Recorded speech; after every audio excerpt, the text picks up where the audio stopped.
Assalamualaikum warahmatullahi wabarakatuh. Selamat pagi anak-anak. Semoga hari ini kalian sehat selalu dan juga silahkan kalian tetap menjaga protokol kesehatan. Kali ini Ibu akan menyampaikan pelajaran IPS yaitu tentang masuknya Hindu-Buddha ke Indonesia, yaitu masih tetap yang sama bab 4. Kalian silahkan buka buku paket masing-masing atau dengarkan baik-baik video Ibu ini. SMP Negeri 9 Tambun Selatan, Bekasi. IPS bab 4 yaitu tentang masyarakat Indonesia pada masa praaksara Hindu-Buddha dan Islam. Tujuan pembelajaran hari ini mendeskripsikan perkembangan masyarakat Indonesia pada masa Hindu-Buddha. Bab 4 yaitu tentang kehidupan masyarakat pada masa Hindu-Buddha. Yang pertama adalah masuknya kebudayaan Hindu-Buddha di Indonesia. Kedua, pengaruh Hindu-Buddha terhadap masyarakat di Indonesia. Kemudian kita akan langsung membahas yaitu tentang masuknya kebudayaan Hindu-Buddha di Indonesia.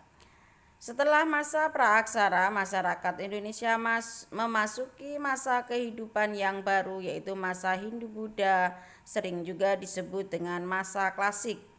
Hubungan antara India dan Cina semula melalui jalur darat yang dikenal dengan jalur sutra, yaitu dari Cina melewati Asia Tengah sampai ke Eropa. Komoditi yang diperdagangkan adalah kain sutra, wangi-wangian, dan rempah-rempah dari Cina, maka disebut dengan jalur sutra. Masuknya kebudayaan Hindu-Buddha di Indonesia. Sejak awal abad Masehi, jalur perdagangan dialihkan melalui jalur laut, melalui Selat Malaka, karena situasi jalan darat di Asia Tengah sudah tidak aman. Indonesia menjadi daerah transit pedagang Cina dan India. Masyarakat Indonesia ikut terlibat dalam perdagangan dengan Cina dan India. Hubungan dengan kedua bangsa tersebut, Cina dan India, menyebabkan pengaruh Hindu-Buddha berkembang di Indonesia. Cara dan proses masuknya Hindu-Buddha di Indonesia. Ada beberapa pendapat yaitu menurut teori Waisak, teori Kesatria, teori Brahma, dan juga teori arus balik. Teori Waisak oleh J.N. Krom. Menurut J.N. Krom bahwa kebudayaan Hindu-Buddha India menyebar ke Indonesia dibawa oleh golongan Brahmana berdasarkan pengamatan terhadap sisa-sisa peninggalan kerajaan-kerajaan yang bercorak Hindu-Buddha di Indonesia. Para pedagang India menetap di Indonesia ketika menunggu perubahan arah angin, sehingga ada perkawinan dengan perempuan pribumi dan mulai menyebarkan serta menyerap di kehidupan masyarakat Indonesia. Teori Kesatria oleh C.C. Bragg, Mukherjee, J.L. Moon. Ada 3 pendapat mengenai penyebaran kebudayaan Hindu-Buddha yang dilakukan kesatria, yaitu yang pertama menurut C.C. Bragg menjelaskan bahwa ada pertikaian perebutan kekuasaan di Indonesia, dan kesatria ada sedikit banyak membantu salah satu kelompok, sehingga sebagai hadiah dinikahkan dengan salah satu putri bangsawan, sehingga dengan mudah kesatria dapat menyebarkan Hindu-Buddha di keluarga bangsawan tersebut dan menjadi tradisi kerajaannya. Yang kedua yaitu menurut Mukherjee mengatakan bahwa pengaruh Hindu-Buddha ke Indonesia dibawa oleh ksatria dan membangun koloni-koloni dan berkembang menjadi kerajaan di Indonesia. Kemudian yang ketiga adalah menurut J.L. Munch, menghubungkan proses terbentuknya kerajaan-kerajaan di Indonesia pada abad kelima. Di India ada di antara para keluarga kerajaan di India Selatan melarikan diri ke Indonesia saat kerajaannya mengalami kehancuran, dan nantinya kemudian mereka mendirikan kerajaan di Indonesia. Berikutnya adalah teori Brahmana. Teori Brahmana mengatakan bahwa kebudayaan Hindu-Buddha India yang menyebar di Indonesia dibawa oleh golongan Brahmana berdasarkan pengamatan terhadap sisa-sisa peninggalan kerajaan-kerajaan yang bercorak Hindu-Buddha di Indonesia, terutama prasasti-prasasti yang menggunakan bahasa Sanskerta dan huruf Pallawa. Karena hanya golongan Brahmana lah yang menguasai bahasa dan huruf Pallawa tersebut. Teori arus balik, yaitu oleh F.D. Bose, menyatakan bahwa banyak pemuda Indonesia yang belajar agama Hindu-Buddha ke India. Mereka kembali ke Indonesia untuk menyebarkan ajaran Hindu-Buddha di Indonesia. Pengaruh Hindu-Buddha terhadap masyarakat di Indonesia. Perubahan di berbagai aspek kehidupan masyarakat Indonesia akibat dari masuknya Hindu-Buddha ke Indonesia. Ada perubahan-perubahan di bidang pemerintahan, sosial, ekonomi, agama, dan kebudayaan. Perubahan di bidang pemerintahan setelah Hindu-Buddha masuk ke Indonesia. Sebelumnya masyarakat dipimpin oleh kepala suku, orang yang mengetahui adat istiadat dan upacara pemujaan roh nenek moyang dengan baik.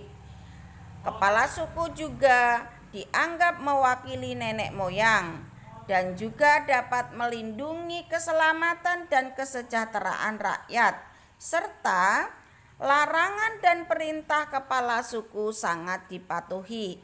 Tetapi setelah adanya Hindu-Buddha masuk ke Indonesia, kepala suku digantikan oleh raja, seperti halnya di India.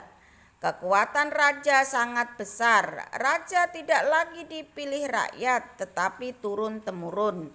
Raja dianggap keturunan dewa dan dianggap sebagai puncak dari segala hal dan dalam negara. Perubahan di bidang sosial budaya setelah Hindu-Buddha masuk. Sebelumnya di bidang sosial tidak ada perbedaan kasta, tetapi dengan adanya Hindu-Buddha masuk ke Indonesia, muncullah beberapa perbedaan tegas di antara kelompok masyarakat yang disebut dengan sistem kasta. Ada 3 kasta, yaitu Brahmana, Ksatria, dan Waisya serta Sudra. Di antara mereka ada perbedaan-perbedaan hak, warisan, dan juga sanksi dan kedudukan di pemerintahan. Perubahan di bidang ekonomi. Sebelum Hindu-Buddha masuk ke Indonesia, masyarakat belum mengenal barang-barang pasaran luar negeri, belum mengenal agama Hindu-Buddha. Tetapi dengan adanya pengaruh Hindu-Buddha ke Indonesia, kegiatan perdagangan berkembang pesat di kepulauan Indonesia. Daerah pantai timur Sumatera menjadi ramai dikunjungi para pedagang. Kapal-kapal dari India dan Cina singgah untuk menambah persediaan makanan, menjual, membeli barang dagangan, atau menanti waktu yang tepat untuk berlayar. Muncul pusat-pusat perdagangan dan berkembang menjadi pusat kerajaan di Indonesia. Perubahan di bidang agama. Sebelumnya masyarakat Indonesia percaya terhadap roh halus dan nenek moyang. Dengan adanya Hindu Buddha masuk ke Indonesia, maka masyarakat banyak yang menganut agama Hindu Buddha. Meskipun sistem kepercayaan terhadap roh halus dan nenek moyang tetap ada. Perubahan kebudayaan setelah masuknya Hindu Buddha ke Indonesia. Ada kebudayaan asli Indonesia, tetapi dengan adanya Hindu Buddha masuk ke Indonesia, ada perpaduan atau akulturasi yang menghasilkan kebudayaan baru.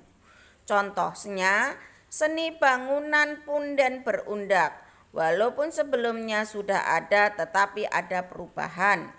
Kemudian seni rupa dan ukir, sastra dan aksara. Hasil akulturasi antara kebudayaan Hindu-Buddha dengan kebudayaan asli Indonesia antara lain yaitu seni bangunan, bentuk bangunan candi di Indonesia, seni rupa dan seni ukir. Perkembangan di bidang seni rupa, seni pahat, seni ukir dapat dilihat pada relief atau seni ukir di bagian dinding candi. Sastra dan aksara. Berkembang karya sastra terutama yang bersumber dari Mahabharata dan Ramayana. Wayang kulit cerita bersifat mendidik berasal dari cerita India, tetapi wayangnya asli dari Indonesia. Baiklah, Ibu ucapkan terima kasih atas perhatian kalian. Selamat belajar dan terus patuhi protokol kesehatan 3M. Memakai masker, mencuci tangan, menjauhi kerumunan. Akhir kata, wassalamualaikum warahmatullahi wabarakatuh.